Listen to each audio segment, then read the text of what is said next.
Então, turma, estamos aqui para um bate-papo inédito no Brasil com o professor doutor Victor Tarini. Olha só, resumidamente, porque senão eu ficaria só aqui no bate-papo falando todo o currículo, né, do professor Victor. Possui graduação em Educação Física pela Universidade de Santo Amaro e em Nutrição pelo Centro Universitário Adventista de São Paulo, UNASP. Concluiu o mestrado em Fisiologia do Exercício pela Unifesp e doutorado em Ciências da Saúde pelo Programa de Pós-Graduação em Cirurgia Plástica da Unifesp, onde desenvolve seus estudos sobre Ultra Endurance com modelo animal. Leciona as disciplinas de Fisiologia Humana, Fisiologia do Exercício, Metodologia do Treinamento Esportivo e Biomecânica. Tem experiência com paradesporto, treinamento esportivo e Fisiologia do Exercício, obesidade e nutrição, atuando principalmente nos seguintes temas: emagrecimento, ciclismo, exercícios resistidos, fisiologia neuromuscular, doenças neuromusculares e treinamento e nutrição esportiva. Então eu queria agradecer a presença do professor Victor, um grande amigo, né, um ser humano mais humano, que nos atendeu aqui, né, no meio do carnaval, arrumou uma brechinha lá na agenda dele e veio nos orientar realmente, né? Então, a pedido dos alunos, do pessoal que vem fazendo a certificação da Double Pro, pediram, né, elegeram, nós queríamos saber sobre tais coisas e aí eu queria te agradecer pela tua presença. Imagina, Caio, eu que te agradeço aí o convite, né, ao convite da Double Age. Foi uma experiência muito agradável, né, poder dar aquele primeiro módulo, né, em avaliação. Foi muito gratificante, né, o suporte que a Double Age nos dá, nos deixa bem confortáveis ali para poder desenvolver os temas junto aos alunos. E hoje a gente está aqui, né, para poder falar um pouco mais da experiência, né, nesse bate-papo aqui, para a gente poder motivar, quem sabe, aí os nossos alunos, né, a chegar até com perguntas bastante interessantes aí para o próximo curso que tá batendo na porta já. Tá, né, a gente tem mais 2 semanas aí, mas assim, já para te deixar, né, caramba, a gente já está com 60 alunos inscritos no próximo módulo que vai versar sobre avaliação física e nutrição. Perfeito. Né? Que, na verdade, já é uma das questões nossas do bate-papo, né? O professor Victor era professor de Educação Física e sentiu-se nessa... Eu lembro, a gente estava aula juntos, né, em uma dessas das universidades, e ele falou, olha, eu vou fazer nutrição. Né? O que te levou a fazer uma outra graduação, a se especializar-se e falar, olha, agora eu vou por esse caminho, já que você já tinha um nome, já tinha como é que eu posso dizer, já tinha papers, já tinha escrito muita coisa sobre a área da educação física e falou, olha, agora eu vou para esse lado. O que te levou a ser nutricionista? Acho que complementar a formação seria uma resposta bem apropriada, né? Porque quando nós trabalhamos com prescrição, seja ela na educação física, a parte de prescrição de exercícios, fica incompleto, porque a gente sabe que o nosso resultado depende muito do comportamento alimentar do nosso aluno, do nosso cliente. E isso é uma coisa que sempre me intrigou muito, né? Eu sempre procurei fazer parcerias com bons profissionais da área da nutrição para tentar fechar essa lacuna, né? E dar o melhor atendimento possível.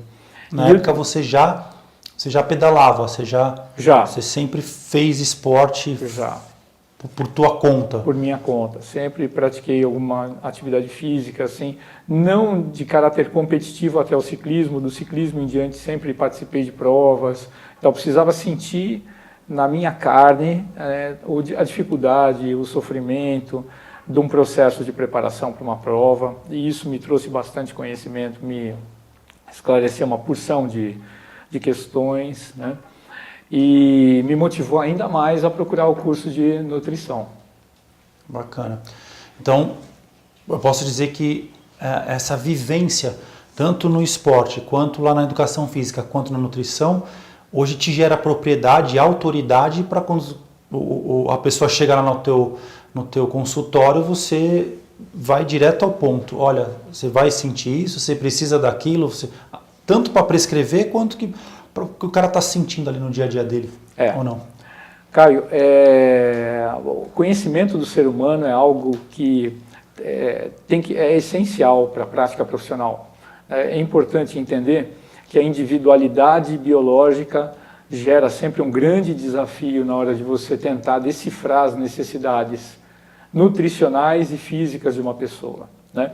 Porque quando você pensa que o biotipo está completamente interpretado na sua avaliação, ainda tem um outro elemento que é o psicológico, né?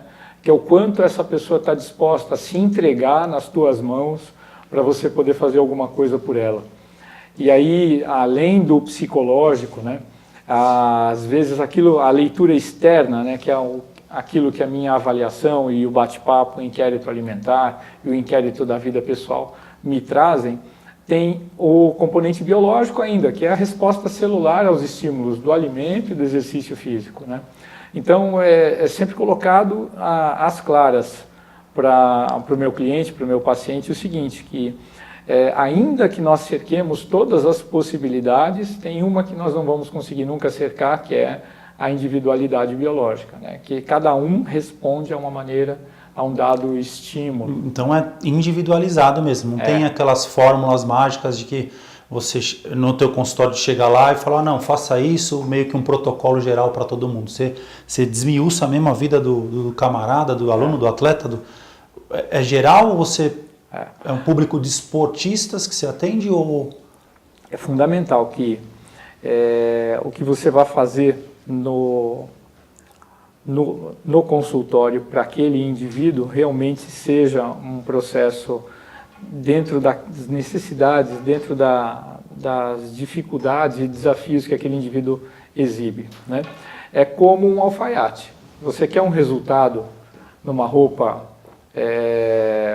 para ir para uma festa, para ir para um evento, que um resultado assim muito próximo da perfeição, você vai ter que procurar um alfaiate, porque ele vai fazer esse terno em cima das tuas medidas particulares. Não é a mesma coisa que numa loja de departamento e comprar um terno que pode ser ajustado por um costureiro, mas esse mesmo terno serve para uma pessoa 4 números acima do teu e 4 números abaixo do teu, né? É uma coisa que com certeza não vai dar um acabamento final à altura daquilo que você quer. O resultado final não vai ser satisfatório para a pessoa que te procurou, com certeza. Exato. E isso toma tempo, né? Um trabalho como esse toma tempo. Não chamaria trabalho se fosse fácil, né, Caio? Chamaria qualquer coisa. Sim, sim. E esse acompanhamento. Então o cara vai lá, faz essa primeira, esse check-in, vamos dizer assim, geral, né? Você desmiuça totalmente a vida dele. E aí como é que faz esse acompanhamento? Ele volta de quanto tempo? Qual que é o teu protocolo? Será que você pode falar, né, de atendimento? Posso. A meta é educar as pessoas a terem um estilo de vida saudável. Então ele não vai ficar preso a mim por muito tempo. Dependendo do objetivo, a pessoa precisa de 2, 3, às vezes mais intervenções. Eu trabalho com um sistema de consulta e retorno. Então o indivíduo passa em consulta, 30 dias depois ele precisa passar em retorno, né? Tá.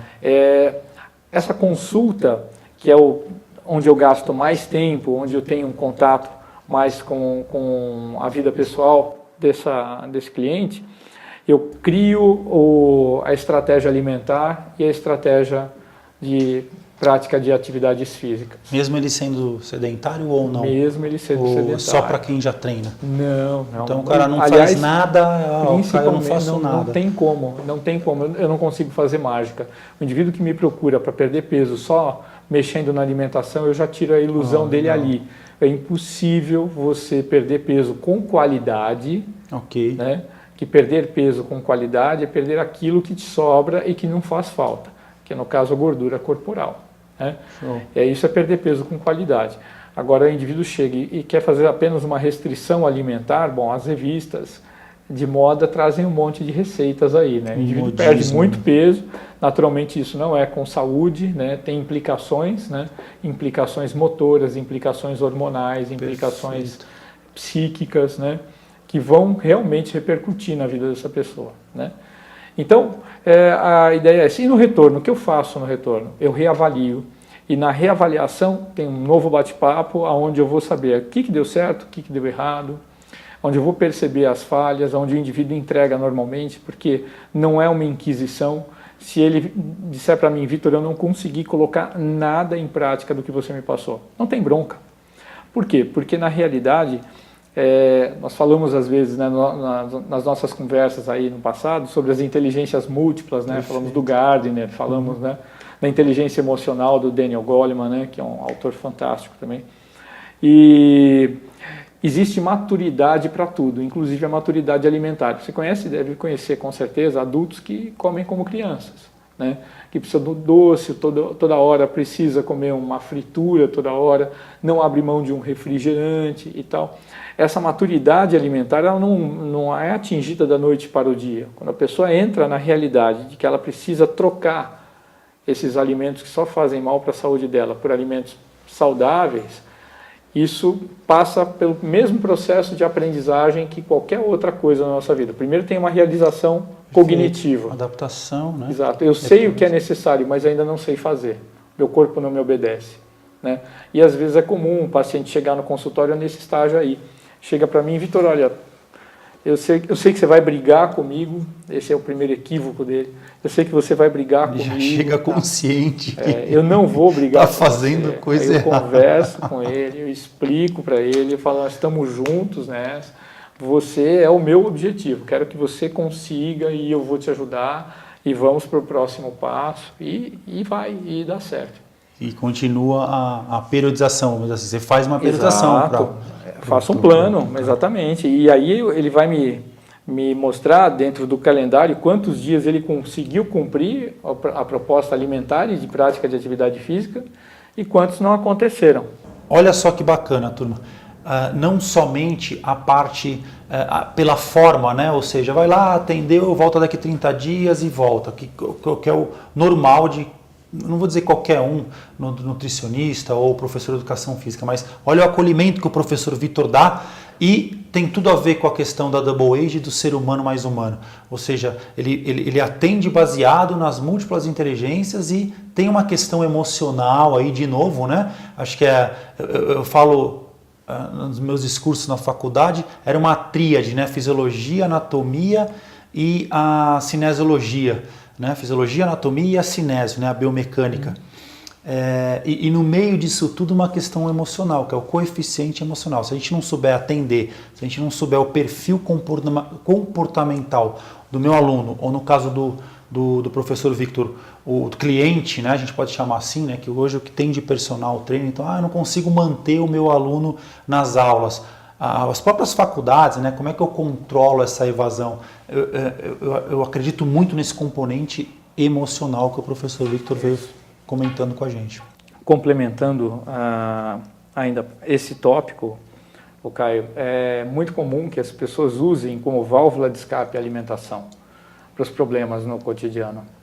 Então, entendendo um pouco do funcionamento, né, a nível de sistema nervoso, tudo na nossa vida gira em torno de recompensas. Então você trabalha para que ao final do mês você tenha o seu salário e que com o seu salário você consiga subsidiar, né, alguns dos seus sonhos, alguns pequenos, médios ou a longo prazo, né, mas você consiga fazer isso, né, um mecanismo de recompensa. Então você acorda cedo, se sujeita a trabalhar tantas horas e tal, por um propósito, né? Seja a educação dos filhos, seja dar um pouco mais de conforto, um carro novo, não importa, tudo dentro desse escopo aí da recompensa. Então, as frustrações do dia a dia, elas têm duas maneiras básicas delas serem trabalhadas. Uma delas é extravasar no esporte. Então você vê as pessoas, né, lotando as academias hoje, então elas fazem aulas coletivas, né, porque nessas aulas elas têm um componente de distração muito mais exacerbado do que numa aula individual, né, ali numa esteira onde precisa de disciplina e foco. Uma aula coletiva, ela está movida pela participação, sofrimento compartilhado e tal.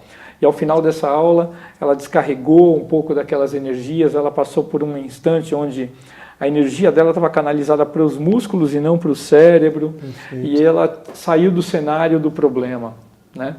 e naturalmente ainda tem uma compensação bioquímica, né, que são os neurotransmissores que atuam na área do prazer, né, a mesma área que é bombardeada quando a gente come alguma coisa gostosa.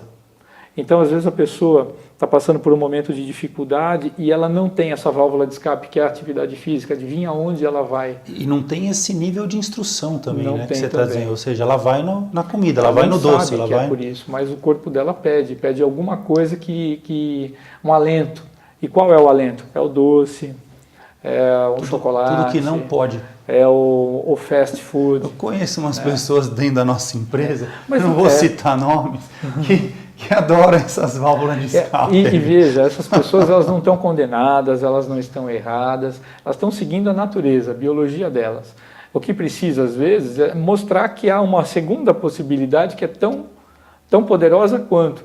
E leva um pouco de tempo. Às vezes você precisa de 30 dias para você começar a perceber os benefícios, não externamente, mas internamente, da prática da atividade física e se render a ela. Falar assim, hoje, no lugar de comer lá uma pizza 4 queijos, com uma garrafa de Coca-Cola, eu vou sair num pedal com os meus amigos e na volta do pedal eu vou tomar um iogurte. Eu acho que torna-se um vício, né, também. Você começa a treinar o teu cérebro para isso, ou seja, eu vejo por mim mesmo, eu acabo todo dia eu tenho que fazer alguma coisa, nem que seja uma flexãozinha lá em casa. Cheguei tarde, eu falo, olha, é tão vicioso, né, que você acaba encurtindo isso numa rotina diária. Não só o pedal, acho que o nadar, o correr, o pedalar, o triatlon, né, o próprio triatlon, o duatlon, enfim. Dançar. Dançar que está tão em alta, né? Isso faz muito bem também. O importante é que a pessoa ela se dê a oportunidade de perceber o efeito da atividade física também como um mecanismo, né, de compensação das dificuldades do dia e tal, né? Tá. Bom, entrando um pouco também no conteúdo que nós vamos abordar no curso, há uma preocupação minha e logicamente dos alunos, porque virou o samba do crioulo doido, né? O cara entra na academia e vem fazer musculação. E não tem uma avaliação física, perdeu-se o sublime. Qual a relevância de uma avaliação física hoje? E os riscos, na verdade, que o cara está correndo de não fazer nada, simplesmente, hoje eu vou fazer atividade física. Ele começa um programa, muitas delas não tem um profissional gabaritado, pronto para atender, nem para entender, caso ele venha com uma avaliação física um pouquinho mais robusta, vamos dizer assim. Então, o que você tem a dizer para a gente nesse sentido? De ela é válido, não é? Precisa, não precisa? Deixa para lá, isso já é coisa do passado, né? Excelente pergunta. Nos dias de hoje, mais do que em qualquer outra época, com tantas possibilidades, né? Olha só as modalidades como cresceram, né? Eu sou da época em que você tinha na academia 2 modalidades. Musculação pela musculação, que era levantar pesos para estética, ou aeróbica, que era uma aula coletiva, né? Que era até moderna, porque na realidade eu tenho que fazer menção, que eu vou entregar a idade, né? Que era o jazz. Né? Aula de jazz. Por ritmo. Né? Isso, que era uma coisa assim, tipo footloose e tal, enfim. E de lá para cá, quantas coisas novas surgiram, né? Quantas possibilidades do treinamento funcional, né? Dentro do treinamento funcional aí tem as ginásticas naturais, aquela que imita o movimento dos animais, que eu acho fantástica, né? Fantástico o trabalho feito pelo profissional que desenvolveu isso. Aí você também tem o CrossFit, né? E aí aliando, né, o levantamento de peso olímpico e outros exercícios robustos de força com endurance, né? E com a força explosiva, velocidade e tal. E as pessoas elas ficam com seus olhos cheios, né? Com tantas possibilidades assim, e na fantasia se enxergam em cada uma dessas modalidades. Acho que o primeiro passo é o que fazer, né? De tanta possibilidade, né? O que fazer? E aí, não existe, parafraseando aqui o professor Valdir Barbante, que foi um grande professor, é um grande professor, hoje não está mais no CPUSP, né, mas é excelente preparador físico e tal, autor de vários livros. Ele dizia o seguinte: não existe exercício errado, existe a pessoa que está contraindicada para aquele exercício. né? Então não tem modalidade esportiva que faça mal. O que acontece é que a pessoa pode não estar pronta para aquela atividade física, né? E quem vai dizer isso é a avaliação física, né? Uma avaliação física minuciosa, cuidadosa e extensiva, ela é capaz de fazer um dossiê sobre o indivíduo do ponto de vista motor, sobre aspectos da flexibilidade, da força muscular, da consciência corporal, do equilíbrio e da resistência cardiorrespiratória, que você consegue enxergar de imediato quais são as restrições que essa pessoa tem. Ou seja, mais personalizado ainda para esse camarada. Para esse camarada. E por que restrição? Por que eu quero restringir? Porque eu não quero que a pessoa se machuque. Então, se o indivíduo não tem uma flexibilidade adequada, ele está impedido de começar um programa de exercícios por exercícios que envolvam grande amplitude de movimento. Porque isso vai gerar um risco maior e ele pode se machucar e se frustrar, acreditar que ele não nasceu para atividade física. Esse é o problema, é o que o indivíduo tira de histórico negativo de uma experiência dessas. Né? Ou seja, até desmotivá-lo à prática de atividade física. Até desmotivá-lo. Nós temos história aí de várias pessoas que não fizeram mais atividade física depois de uma experiência ruim. Não vou mais. Não, isso aí não é para mim, né? Isso é para você, que é, né? Mas para mim não. Ou que já tem esse perfil de atleta, ou que já nadou, ou que já faz atividade. Mas, na verdade, foi mal conduzido. Foi mal conduzido. Né? A avaliação física, ela percebe os limites que o indivíduo tem e facilita para você estabelecer as metas para curto, médio e longo prazo. Né? Então, a meu ver, eu que sou um profissional bastante limitado, é importante a gente se considerar assim, porque a gente não sabe tudo, eu tenho que me valer de todas as ferramentas possíveis para tentar entender a natureza daquele ser humano. Né? E não é complexo, parece que a gente está falando aqui de um laboratório da NASA, né? Que o cara vai se vir. Não, são coisas básicas. Antropometria, da mais simples possível, avaliação da flexibilidade, da mais simples possível, a avaliação da força, da mais simples possível, e a avaliação cardiorrespiratória também, da mais simples possível. Isso tudo, o cara chegou na academia, você sugere isso? Eu sugiro. O mínimo seria isso? E o que precede isso é uma autorização médica. Porque assim, infelizmente... Que também não tem. Não tem mais. A lei isentou. Né? No indivíduo não mais é obrigado a apresentar um laudo, um atestado médico para começar uma prática de atividade física. Porém, se acontece alguma coisa dentro da academia... A academia vai ser responsabilizada. E o professor. Também, porque ele é profissional.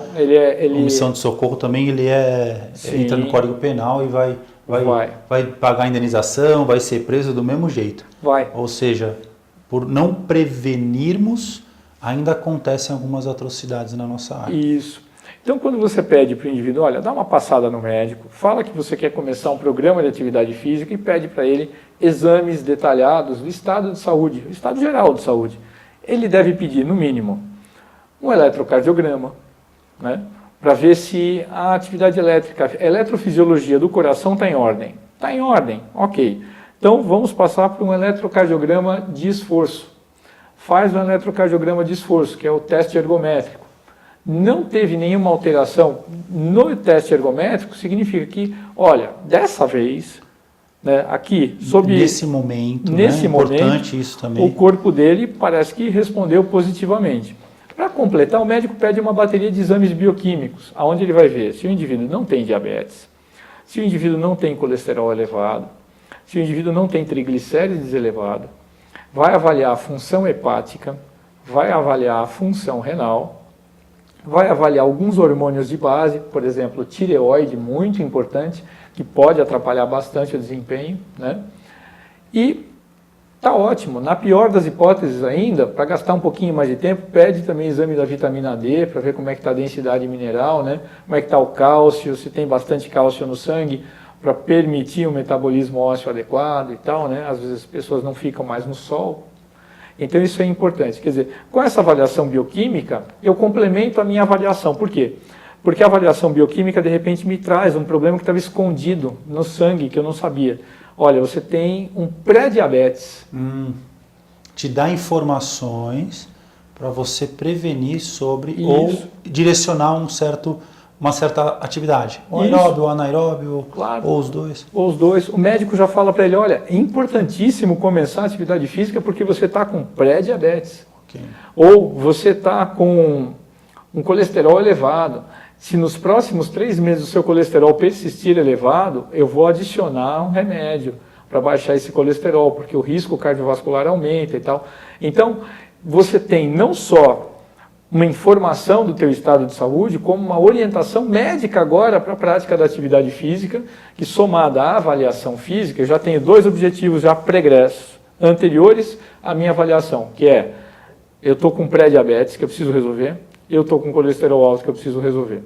E o exercício melhora consideravelmente os dois, reduz as chances do desenvolvimento do diabetes e acaba com esse problema crônico do colesterol elevado. E aí o profissional de educação física, com a avaliação física, ele vê, olha, você está fraco nos membros inferiores, sua flexibilidade lombar está ruim, a gente tem que melhorar, você tem um princípio de escoliose, então a gente tem que corrigir a tua postura fazendo alongamentos, fortalecimento e tal. E já tem até um indicativo para outros profissionais, para que esse indivíduo consiga um trabalho holístico, né, completo. Olha, procura um fisioterapeuta, um osteopata, para dar uma alinhada aí no teu esqueleto, né, porque você está realmente com desvios e tal, e isso vai nos ajudar bastante no trabalho de flexibilidade, né. Vá também a um nutricionista, porque só o exercício físico não basta para mudar esse perfil, né, de pré-diabetes e de hipercolesterolemia. Você vai precisar fazer um ajuste alimentar também. Então, olha quanta informação a gente consegue somente com avaliação. E olha que bacana, né, professor Victor, falando do trabalho multidisciplinar, né, sendo muito ético. Olha, ele como doutor, né, em educação física e nutricionista, ele poderia falar, não, deixa comigo, não, vai no médico, pede os exames, sim, laboratórios, olha o trabalho que ele, a resposta que ele envolve ali, ele envolveu 3, 4 áreas para uma pessoa. Então, eu ainda acredito, como professor de educação física, que as academias, os clubes, os próprios personagens, além de estarem perdendo dinheiro, a gente está mexendo com vidas das pessoas e estamos deixando de lado algo muito importante, que são indicativos. Indicativos é a prevenção. Prevenção, avaliação. Uma avaliação física, qual que é o teu real status quo para começar algo que piora aquele que nunca fez e também quem faz, né? Para saber, olha, para onde eu vou, onde eu estou e para onde eu vou. E eu estou falando agora do que nós damos para o nosso cliente com a avaliação física, quais são os benefícios que ele vai ter diretamente a partir da avaliação física, numa avaliação médica mais minuciosa e tal, para iniciar um programa de atividade física assim, sabe, com tranquilidade, né? Ou pelo menos minimizando o risco. E qual é o benefício que o profissional tem quando ele faz a avaliação física? Porque nada mais difícil do que você justificar um resultado que você não obteve. Ah, tá. Ok. Então, aí pensando em gestão em permanência desse aluno, ou desse cliente, ou desse personal com você. Olha que dica bacana aqui do professor. Então, ao final de um período de treinamento, né, vamos pensar que você tenha feito a avaliação, né, Caio? Tá. Então você faz a avaliação física e você estabelece lá as metas, desenha o programa de treinamento, ele passou no nutricionista, fez tudo o que tinha que fazer, começa a fazer os exercícios. Dali a 30 dias ou 60 dias, o prazo que você estabelecer para ter uma resposta daquilo que você fez, você vai reavaliar. Quando você reavalia e você toma as mesmas medidas antropométricas, obedecendo todos os critérios, né, para reproduzir, literalmente aquilo que você fez na primeira avaliação, então você tem uma resposta. Primeira fase, vamos dizer assim. Exato. Então você tem uma resposta da flexibilidade, você tem uma resposta da força. Você tem argumentos também. Exato. Você entrega para o teu cliente um relatório objetivo. Dele com ele mesmo, não Exato. comparando também com outros Exatamente. protocolos ou com outras pessoas. Creatina e albumina, vamos falar dos dois então. Creatina é um polipeptídeo, né, formado a partir da união de 3 aminoácidos, arginina, glicina e metionina. Nós conseguimos produzir creatina no fígado, nós temos uma biossíntese de 1 grama por dia, se nós nos alimentarmos de proteína animal. Assim, as carnes, né, carne vermelha é a melhor fonte, mas as aves e os peixes também nos fornecem, ovos inclusive, né? E a dieta também nos oferece 1 grama. Então, quando a gente come carne, já tem na carne também creatina. E aí a gente armazena na forma de creatina pronta. Então, 1 grama o fígado faz, juntando arginina, glicina e metionina. 1 grama a gente absorve na forma de tripeptídeo, né, polipeptídeo, creatina.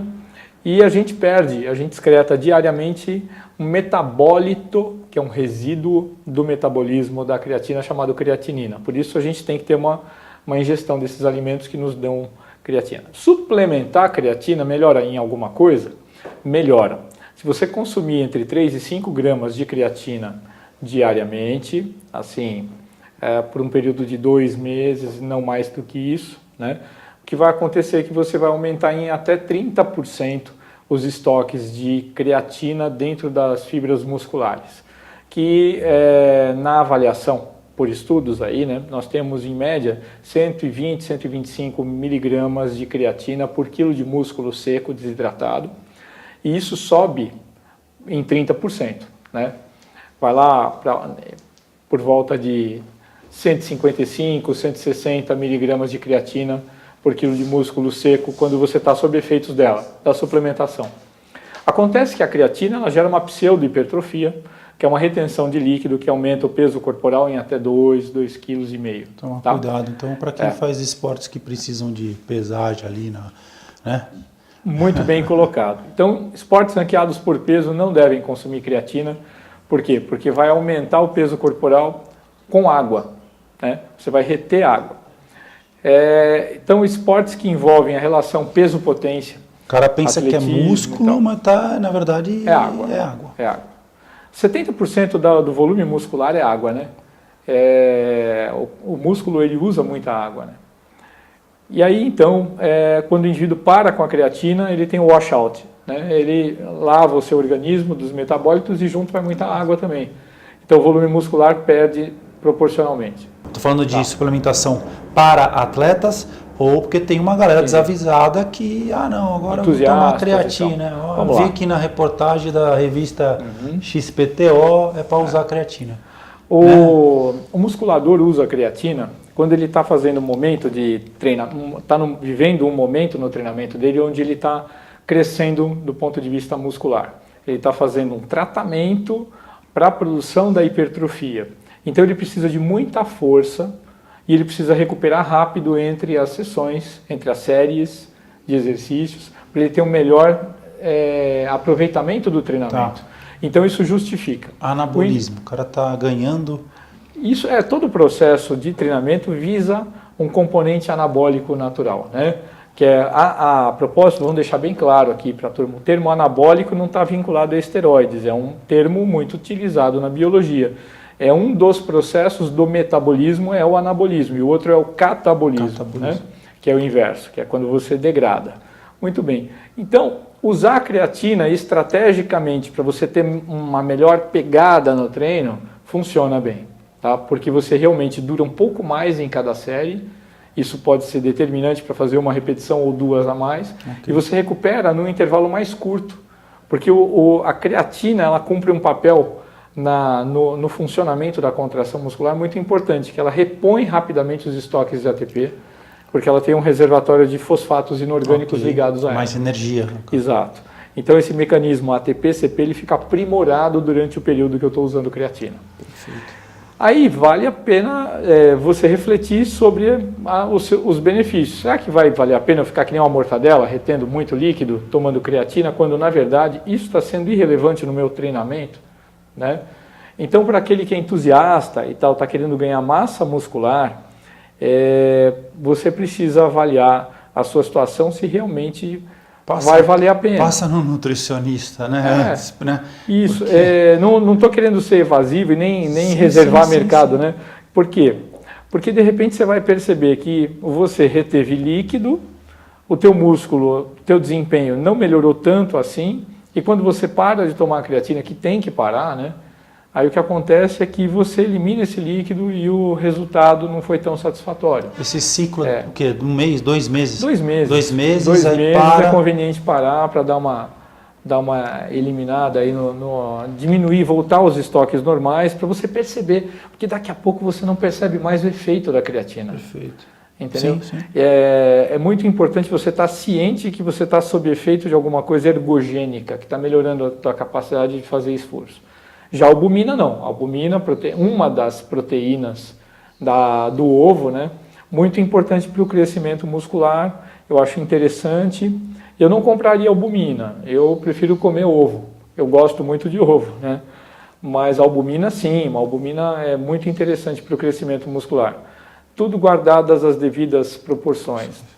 É importante estar ciente de que nós não podemos comer só proteína, tem muita gente fazendo bobagem, né? Por quê? Porque você vai gerar uma grande sobrecarga hepática e renal. Dessas dietas low carb, dessas Sim. dietas de que não pode comer carboidrato. Você baixar carboidrato e subir proteína pode ser por um curto espaço de tempo, mas não por tempo demais. Quais as consequências de iniciar na musculação, né, sem uma avaliação física? A gente vinha conversando sobre o papel relevante de você ter dados, né, para poder realmente prescrever algo para o teu aluno.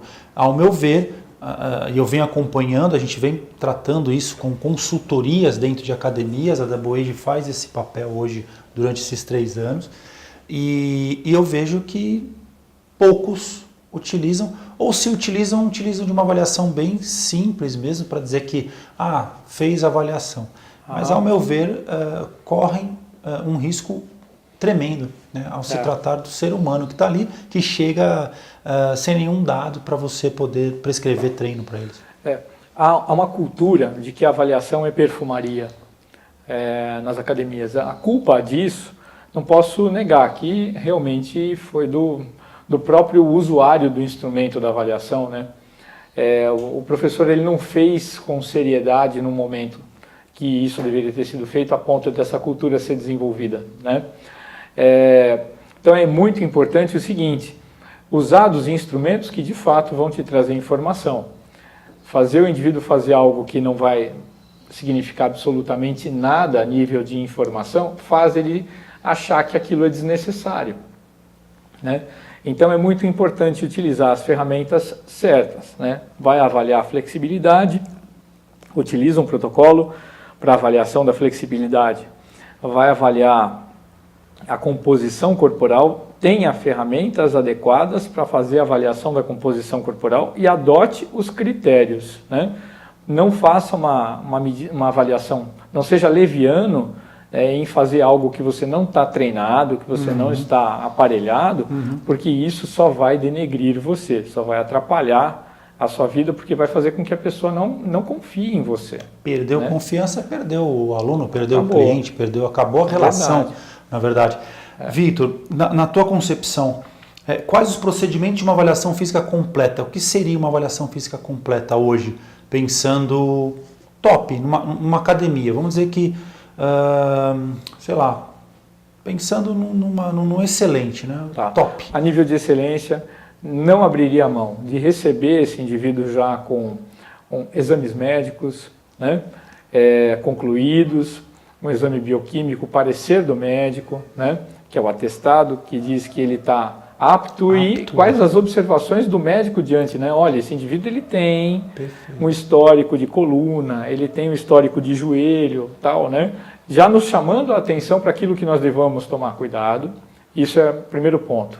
Segundo ponto, aquilo que cabe a mim como profissional. Então, uma avaliação antropométrica minuciosa, ela se limita a perímetros, dobras cutâneas, estatura, peso corporal. E aí o próprio professor poderia estar fazendo isso sem problema Sem dúvida. nenhum. Na deontologia da educação física, está lá previsto como deveres, direitos, prerrogativos do profissional de educação física. Avaliar antropometricamente os seus clientes. E aí, então, veja lá, né, circunferências, né, as dobras cutâneas, e havendo uma boa balança de bioimpedância, um equipamento bom, né? Tem um monte de coisa no mercado que não faz aquilo que diz fazer. Fidedignidade. Exato, né? E acaba atrapalhando você, porque né, o cliente nunca vai olhar para o equipamento, e sim para quem opera o equipamento, né? Então, uma boa balança de bioimpedância, né? E, naturalmente, a medida da estatura, né? Pronto, você tem ali um cenário da composição corporal desse indivíduo, das necessidades. Ele precisa aumentar braço, ele precisa diminuir perna, ele precisa aumentar, melhorar a relação cintura-quadril e tal. Isso é o básico.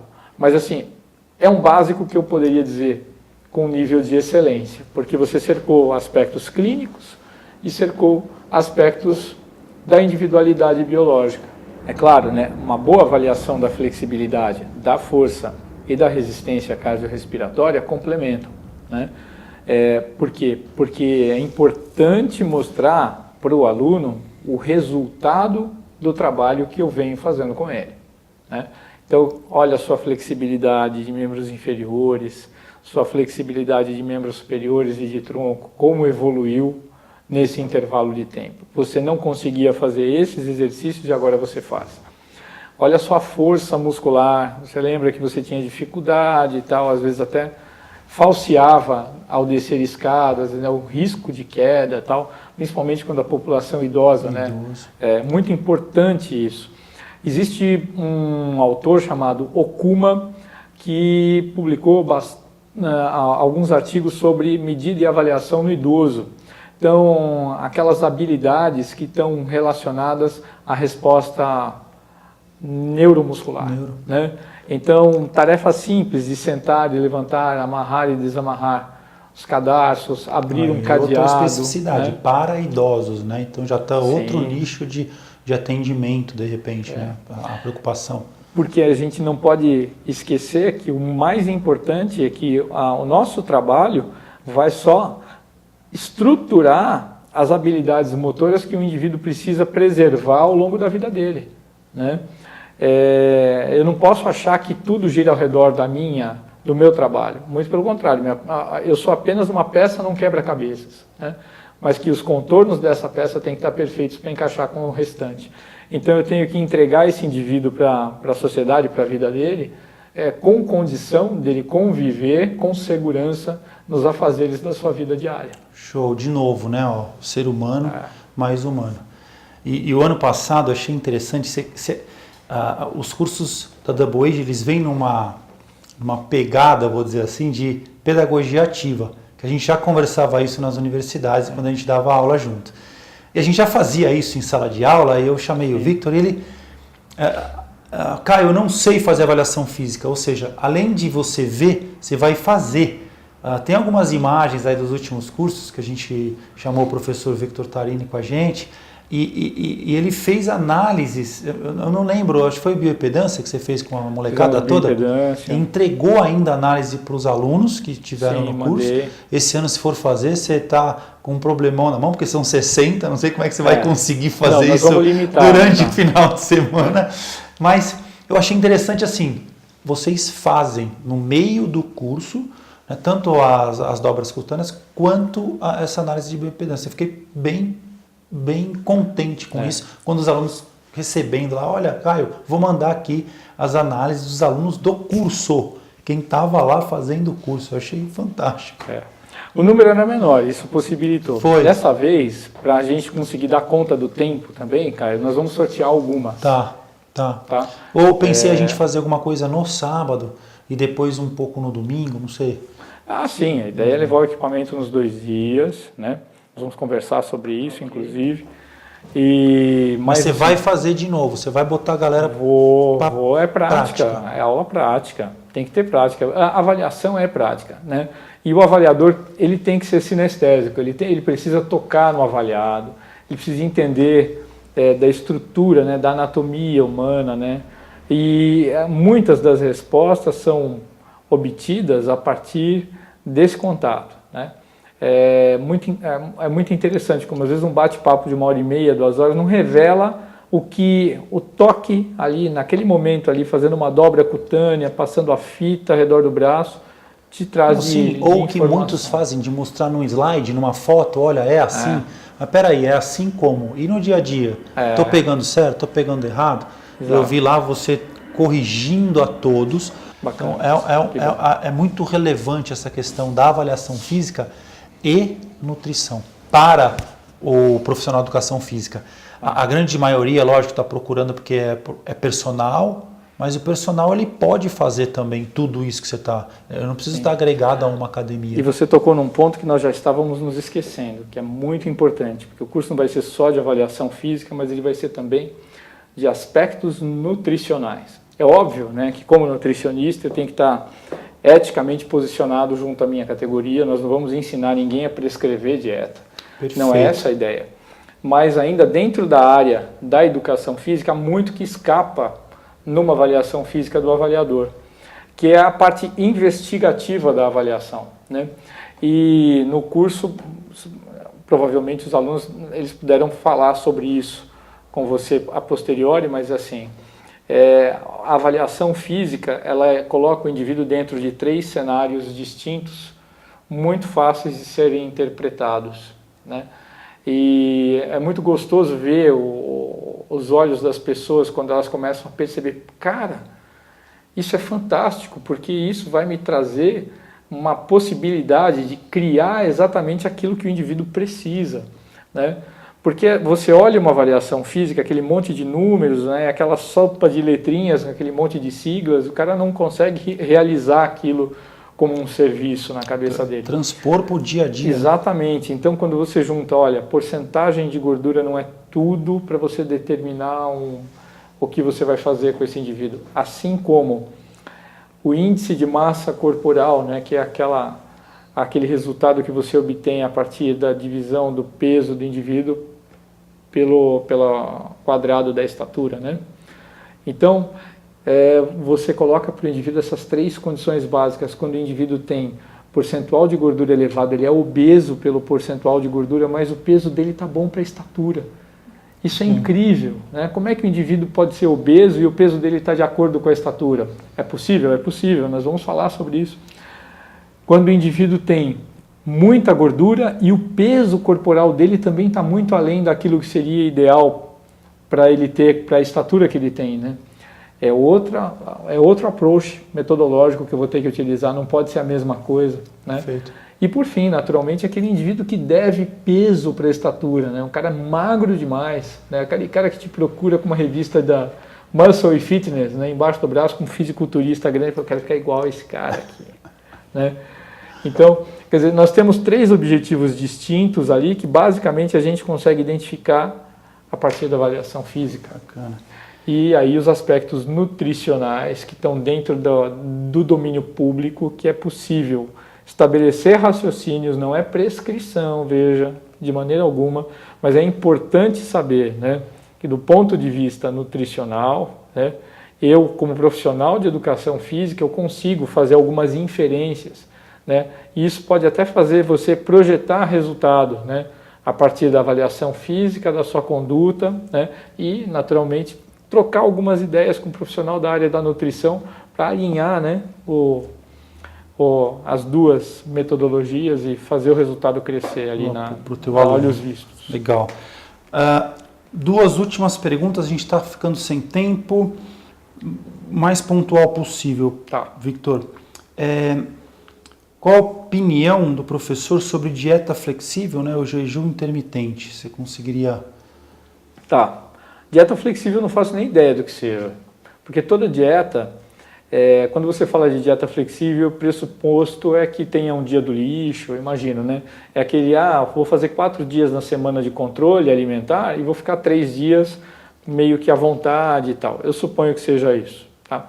Já o jejum intermitente tem bastante documentação sobre isso, a gente pode falar com um pouco mais de propriedade. Não é para todo mundo, né? É uma metodologia eficiente, assim como Atkins, a dieta paleolítica e outras tantas dietas, todas elas produziram resultados positivos em quem seguiu. Qual o problema de todas essas dietas agressivas, todas essas dietas radicais, vamos dizer assim? É o tempo que você vai aguentar fazer essa dieta. Essas exigências. Né? Exatamente, porque isso afeta até a sua vida social. Imagine você, né, que você vá comer somente do meio-dia às 8 da noite. E o resto do período você está em jejum, é só água. Tá? Então você come do meio-dia às 8 da noite e o resto você não come. Como é que vai ficar a sua vida social? Então você não pode ir mais para um restaurante com a sua família porque você vai servir só de um copo d'água. Você não vai poder sair com os amigos. Aí álcool, abstinência de álcool também. Não tem, porque o álcool tem caloria, então logo tudo aquilo que tem energia não pode ser consumido no intervalo que vai das 8 da noite ao meio-dia do dia seguinte. Né? Não é o único tipo de jejum intermitente, mas eu estou dando um exemplo do modelo que é clássico de jejum intermitente. Então, sinceramente, eu acho muito difícil alguém conseguir sustentar os resultados por longos períodos nessa condição ou em qualquer outra medida radical. Bom, e para terminar, qual a periodicidade adequada para se fazer avaliação física? Né? 3 em 3 meses, 6 em 6 meses? É individual? Isso é legal. Pensa no seguinte, nós somos cíclicos, né? Então um dia tem 24 horas, uma hora tem 60 minutos, uma semana tem 7 dias. Isso é maravilhoso porque nos permite fazer diferente o tempo todo, né? Então se alguma coisa não deu certo, não é vou voltar, né, a estaca zero e vou começar de novo. Não. Você vai fazer diferente a partir desse momento e isso é maravilhoso, né? Então, por que cargas d'água as pessoas insistem no mesmo objetivo nas academias? Então, o cara entra lá para fazer hipertrofia e ele não sai mais daquilo ali. Ele fica, enquanto ele tiver forças, ele vai fazer o mesmo objetivo mês após mês. Aí ele encontra um platô de treinamento. E ele não consegue mais evoluir, aí vem lesões e tal. Tudo por quê? Não houve um ciclo. Teve uma coisa que começou e não acabou mais. A avaliação inicia e encerra o ciclo. Então, mais um benefício de você utilizar a avaliação para a prescrição da atividade física é o período, né? E você estabelece um objetivo para aquele período, que pode ser em média de 3 meses. Eu acho que mais do que 3 meses é ruim. E aí, meio que infinito, né? Eu acho que entra num looping, porque o aluno provavelmente, né, o cliente vai gostar de ser avaliado, de ser reavaliado. Vamos para que meta? Então, de novo, né, objetivo, traça a meta. Objetivo, traça a meta. E você não tem um fim. E o mais importante é assim, você pega um indivíduo que tem um resgate muito grande, né? O que eu quero dizer? Uma pessoa com sobrepeso muito grande que tem que perder, não dá para perder isso numa tacada só. Então você faz uma avaliação, você sabe o quanto ele está fora daquilo que seria o ideal. Mas isso vai demandar um tempo prolongado, porque tem pele que precisa ajustar à medida que o indivíduo perde peso, tem tecido conjuntivo, tem várias adaptações anatomofisiológicas. N variáveis que precisam ser controladas. Controladas, exato. E aí você pode fazer uma avaliação por mês e estabelecer pequenos objetivos, que o indivíduo não perca de vista do horizonte nunca, porque e isso mantém o estímulo, né? Porque quando ele bate uma meta, ele fica feliz, isso melhora a autoestima, ele sente a recompensa. E aí você estabelece uma nova meta que não é tão grande, mais ou menos na mesma proporção da anterior, ele se vê motivado constantemente. Ao passo que se você fizer uma avaliação hoje, daqui a um ano você espera que ele tenha perdido 20 quilos e você só vai repetir daqui a algum ano, tem um monte de informação que você perde no inteirinho. O indivíduo de repente perdeu bastante peso nos 3 primeiros meses, depois ele estagnou, ele até ganhou peso de novo. Então é importante avaliar. E aí, assim, é lógico que tem que ser ajustado por questões econômicas e por questões biológicas importantes. Acho que por questão econômica, você não vai conseguir convencer o seu cliente de que ele precisa fazer uma avaliação por mês quando o estado de saúde dele está dentro da normalidade. Talvez isso seja um apelo mais para aquelas pessoas realmente que têm comorbidades ali, que precisam ser monitoradas mais de perto. Mas o prazo que varia entre uma vez por mês e no máximo aí, uma vez a cada 3 meses, eu acho que é razoável. Uma data boa. Bom, eu tive o prazer de conversar aqui com o Dr. Victor Tarini, Nutrição e Exercício. Vocês encontram aqui o trabalho do professor Victor no www.vtnutriesportes.com e, né, professor Dr. Victor Alexandre Ferreira Tarini, mestre em Fisiologia do Exercício, doutor em Ciências da Saúde, nutricionista clínico esportivo e profissional de Educação Física e palestrante da Double Age. Vai estar com a gente agora, dia 9 e 10, na EcoFit Aclimação, com muita pedagogia ativa, com algumas propostas e outras, né? A gente não conseguiu falar tudo aqui por questão de tempo, mas sobre avaliação física e nutrição. Gratidão, Vitor. Muito obrigado. Gratidão toda minha, Caião. Obrigado por vocês terem gastado um pouco de tempo aí assistindo a gente também. Espero que muitas perguntas tenham surgido na cabeça de vocês. O mais importante é isso, né? Para manter a gente sempre em busca do conhecimento e de saber um pouco mais. Gratidão. Valeu.